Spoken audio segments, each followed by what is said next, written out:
হ্যাঁ, এখন আমাদের আবহাওয়ার সর্বশেষ যা পরিস্থিতি গত 24 ঘন্টার মানে আজকে সকালে আমাদের ন্যূনতম তাপমাত্রা বেশিরভাগ জায়গাতেই 2 থেকে 4 ডিগ্রি পর্যন্ত স্বাভাবিকের থেকে কম ছিল। যেমন আমাদের কলকাতার ক্ষেত্রে আজকে 12.1 হয়েছে, এটা স্বাভাবিকের থেকে 1.8, তার মানে 2 ডিগ্রি কম। তেমনিভাবে অন্যান্য জায়গাতেও আমাদের দক্ষিণবঙ্গের জেলাগুলোতে সব থেকে কম তাপমাত্রা রেকর্ড হয়েছে সিউড়িতে 7.2 ডিগ্রি সেলসিয়াস।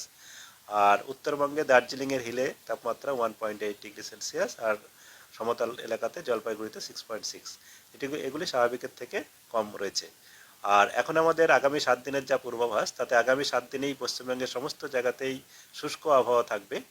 আর সর্বনিম্ন তাপমাত্রা বা ন্যূনতম তাপমাত্রা বা রাতের তাপমাত্রা স্বাভাবিকের থেকে কম থাকবে। আর খুব বেশি তারতম্য হবে না, এখন যেমন আমাদের রয়েছে এরকমই স্বাভাবিকের থেকে 2 থেকে 3 ডিগ্রি পর্যন্ত কিছু কিছু জায়গায় কম থাকবে আগামী 7 দিনই।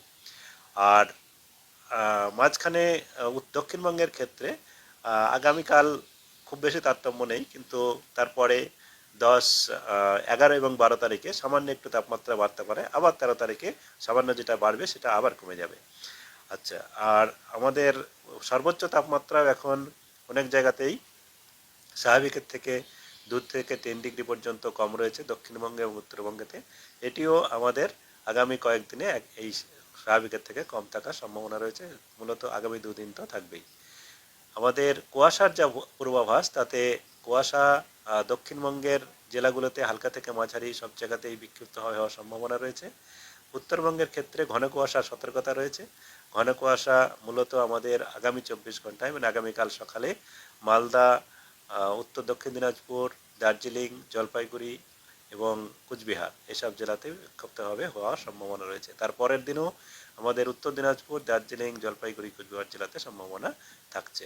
বাকি অন্যান্য জেলাগুলোতে হালকা থেকে মাঝারি কুয়াশার সম্ভাবনা রয়েছে। কলকাতা তার পার্শ্ববর্তী অঞ্চলে যেটা বলা হয়েছে, মূলত পরিষ্কার আকাশ থাকবে দিনের বেলায়। আর সকালে হালকা কুয়াশা এবং শিশির পড়ার মতো আবহাওয়া থাকবে। রাত্রেতেও শিশির পড়বে। সর্বনিম্ন তাপমাত্রা আগামীকাল 12 ডিগ্রির কাছাকাছি থাকার সম্ভাবনা। আর সর্বোচ্চ তাপমাত্রা 22 ডিগ্রির কাছাকাছি থাকার সম্ভাবনা। আর আগামী কয়েকদিনে তাপমাত্রার খুব বেশি হেরফের হওয়ার চান্স নেই। পশ্চিমের জেলাগুলো হ্যাঁ, পশ্চিমের জেলাগুলোতে এখন আমাদের তাপমাত্রা যেটা আমি বললাম, যেমন আমাদের চলছে 7 থেকে 10 ডিগ্রি এই রেঞ্জে এরকমই থাকার সম্ভাবনা। আর আমাদের উপকূলাঞ্চলের জেলাগুলোতে 10 থেকে 13 এই রেঞ্জে থাকার সম্ভাবনা আগামী কয়েকদিনে। উত্তরবঙ্গের ক্ষেত্রেও 7 থেকে 10 এই রেঞ্জে। দার্জিলিংও হ্যাঁ, দার্জিলিংয়ে তো হিল, দার্জিলিংয়ে তো 1.8 আছে, এরকমই কাছাকাছি 2। মানে ইট উইল হ্যাঁ, কন্টিনিউ। হ্যাঁ, হ্যাঁ, 2 থেকে 3 ডিগ্রির মধ্যে থাকবে। আর মাঘ মাসে কি তাহলে বাঘের গায়ে শীত যাবে না বলছেন? বাঘের গায়ে শীত হবে, যেটা প্রবাদ আছে। না, বাঘের যেটা শীত আমাদের বাঘের এখন চলছে এরকম থাকবে। এবারে আমাদের কন্টিনিউশনটা আছে, আপনি যেটা বলছেন এটা থাকবে আগামী 7 দিন পর্যন্ত। আমরা ডেলি যেটা ফোরকাস্ট দিই সেটাতেই তো 7 দিন পর্যন্ত তেমন তারতম্য হওয়ার চান্স নেই।